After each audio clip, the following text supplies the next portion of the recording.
Hey guys, good morning. Welcome to Agro Adam.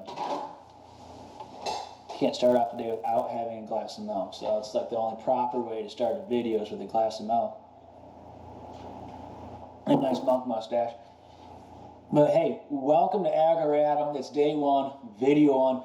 Super excited to get started today. Not with just the videos, but I'm pretty confident that today is going to be day one of soybean harvest for fall 2022. Been waiting for this for a long time, and it's finally here. But today's video is actually going to be about how do farmers know when it's time to harvest and when is it time to get out into the field. A couple people had asked me that this week, so I thought, well, it's a great opportunity to make a video about it. So we're going to head out to the field, hopefully before I start combining, and see how do we tell when it's time to harvest. So there's only so much I can do from inside my kitchen, so I had to get out to the field. Get a glass of milk, let's go. Well, hopefully you finished up your glass of milk, because I think we're probably going to be going here today. We made it out to the field, we've done some tests a little bit, ran a little bit of beans through, and it needs to dry it a little bit more. So that means the field wasn't quite ready yet. And how do we as farmers know when the field is quite ready? Now, you might get different answers from a lot of different farmers, and I'm by no means an expert, but I know a thing or two, maybe because I've seen a thing or two. So out here walking in the field, what is it that I'm looking for to tell me if this field is ready to go or not? And one of the first and easiest thing to do is just a visual look at the field. Or look around and say, do you see any green stems? Do you see any green leaves out there in the field? That's usually a pretty good quick indicator of, is this field ready to be harvested yet or not? The next thing you'll do is, I call it the rattle test. So as I'm walking through the fields, you're just going to tap on the soybean plants and you'll just kind of move them around a little bit. And can you hear the soybeans rattling around in the pod? So I'll see if I can find, here we go. This one here had obviously something go wrong with it. It's still a pretty darn green plant. But I can sit here and rattle around and you won't hear any beans moving around in any of the pods that might be on this plant. But if I come over to one right next to it and you rattle it, I don't know if the camera or the microphone can pick it up, but you can hear the beans rattling around inside the pod. Well, the next things I'll do is I'll just take off one of the bean pods that are on here, split that guy in half, and I'll just crunch it off my fingers. Right there I can just wash the stuff, the shell, the pod from around the beans.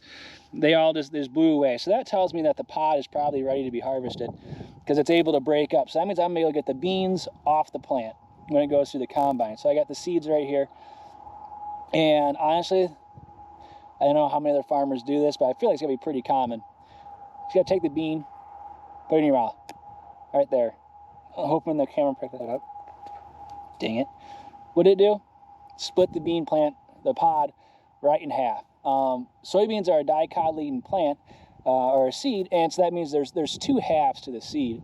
And so right there, it's split right in half. That's usually a really good indicator that it's probably ready to go, at least in this particular part of the field. Now, throughout the field, it's going to be a little bit different everywhere you go. What are we looking for when we say that the soybeans are ready to be harvested?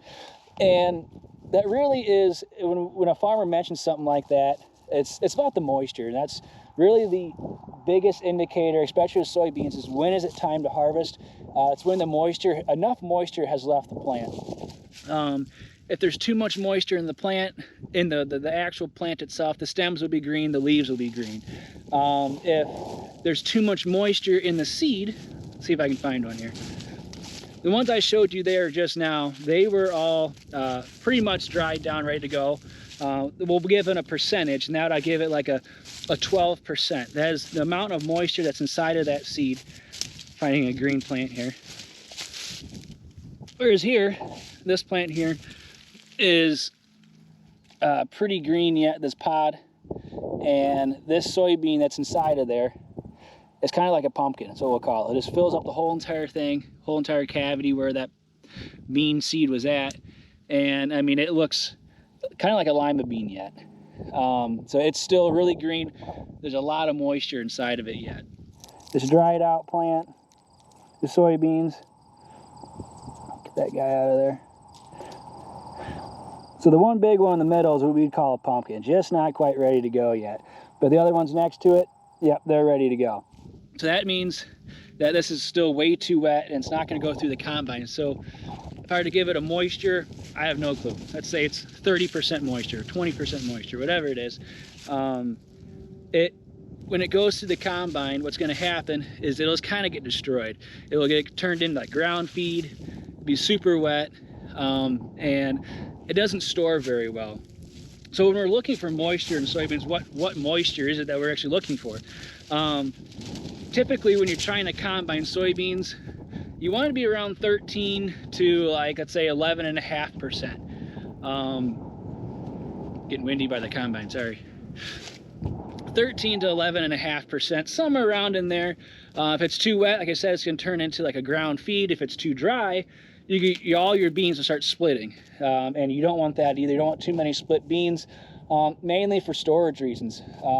If it's not to the right moisture, it's not going to store very well. So how do we test the moisture? That could be another great question. What do you mean? How do you just test the moisture? Like, is it just biting into it and yep, no, that's what it is? Well, part of it. But another good thing, well, another way to test the moisture is you got moisture testers. And so what it does is you'll put let's say a cup full of soybeans into a metal canister, screw a lid onto it, and it's going to send electrical current through those soybeans. And the amount of electrical current that goes from one anode to another end goes through the soybeans. It will determine how much moisture is inside of those soybeans.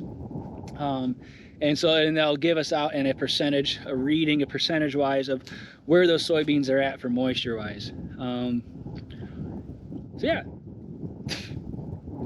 That part of putting soybeans in your mouth is then you'll be tasting them and chewing them for a long time. So what are things that we look for when we're trying to determine if it's time and ready to harvest? So we're looking for dried down plants, not very many green stems, not very many green leaves, and we want the seed that we're harvesting, the soybean seed, to be 11 to 13%. Somewhere around in there, that's the ideal range.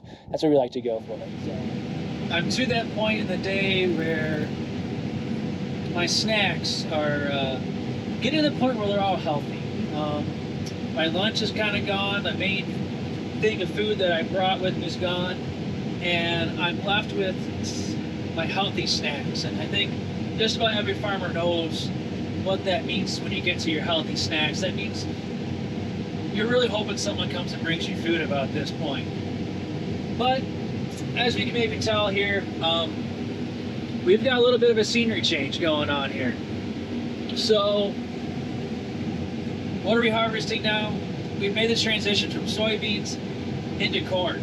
And with that being said, there's a whole new world of decisions that comes into play when you're harvesting corn compared to harvesting soybeans. And you can probably ask 10 different farmers and get 10 different answers on when it's the right time to combine corn. Corn's much more forgiving. You don't have to be quite so precise with your moisture, and the range is a lot greater. So when I'm talking about range for combining corn, we're looking at anywhere from 14, 15%. You can combine it when it's drier than that, all the way up to like 30, 33%, somewhere around in there. Depends on the variety of corn that you got. And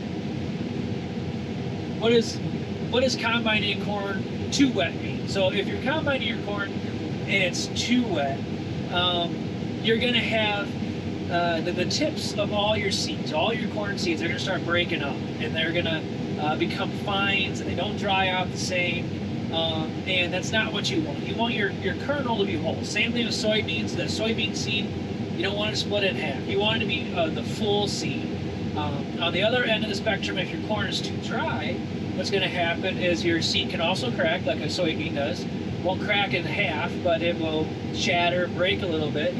Or what can also happen is it can shatter as it hits the head. So what's happening at the head right now is the whole stalk is getting pulled through each row. The ear is getting popped off.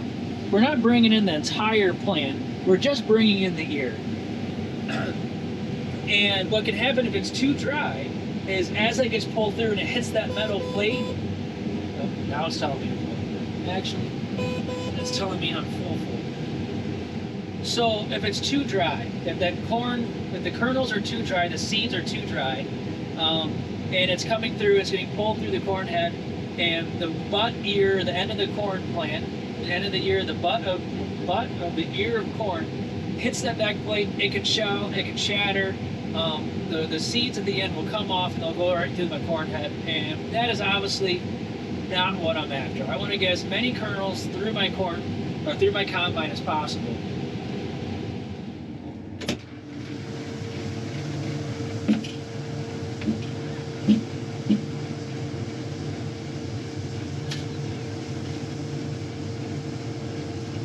Hey there, Slank. Hi.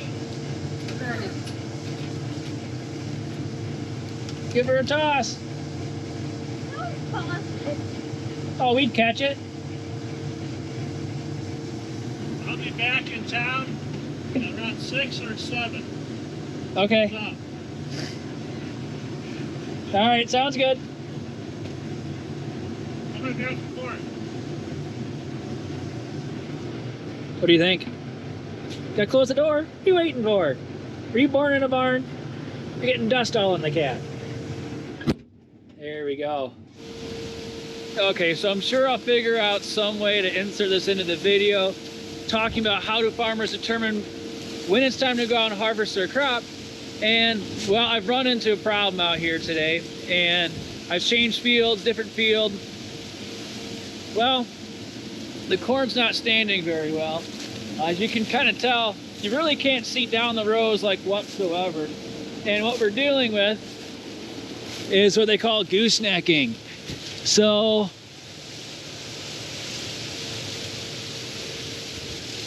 goosenecking, it's because the wind blew the crop. We had a big wind toward the end of the season, the growing season, and it blew down the crop. Didn't really blow, it just leaned it over. It blew hard enough that it pushed it over into the next row. And now it makes it a challenge to combine something like this. What can start to happen is that as time goes on, as more winds come across, this corn can start to blow over more and more and more and make it even more difficult to harvest. So now you have to weigh in, do I let it sit for longer, potentially blow over? Or do I go after it right now, but maybe it's a little bit too wet to be combining? And that's kind of where we're at right now. And quite honestly, this stuff is pretty wet. I'll climb up in the tank and give you an idea of what I mean by wet corn. All right, so we're up on top of the tank, and this is wet corn. So when corn's really wet, like this is over 25, almost 30% moisture, which is much wetter than ever we usually normally ever harvest. It doesn't flow. It doesn't run down. It builds up. It sticks to itself. The bees' wings, or the red little things that stick onto the cob, they'll stick on. Debris, everything will stick onto these the seeds, and it just doesn't flow. What also will happen, I think I talked about it. You can see it a little bit. Let me find a good one. Is that the tip of the kernels will get chewed off, and it creates a lot of fines inside the tank, and that also creates problems. And my grain cart's coming back. All right, so from the cab here, I want to show you what it's like trying to combine through down corn, and it's kind of a mess. So as you see, the corn is kind of just getting pulled from all different directions. It's all leaning this way, leaning toward the east. Winds came out of the west, and it's just goosenecked right over the row before. So now it's all getting pulled back up to where the base of it's at, where the combine's trying to go through at. And what can happen is it can keep going down farther and farther and farther, and we're actually pretty lucky right now that it's not snapping off. What can start to happen too is that the stalk will become brittle, and the stalk will break, and they just kind of get pushed up into the head, and they don't feed through. And then you're out there pulling off all the stalks. They don't break off, or you're having to put attachments on your corn head to help pull in the whole entire stalk.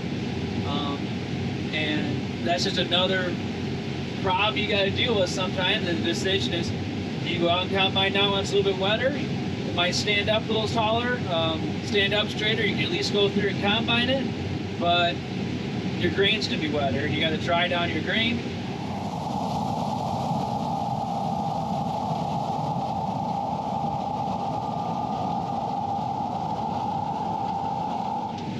Well, there you have it.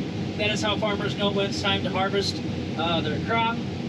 If you have any other video ideas or things that you want to see, how things happen on the farm, or the hows and whys of farming, let me know. Put it in the comments. I'll try to get other ideas out there, and I've got a few other things. Actually, I got a lot of other things in my mind of videos that I'm going to do as well. So stay tuned. But if you have something you want to see, you want to know how or why this happens on the farm, don't be afraid to put it in a comment. Let me know.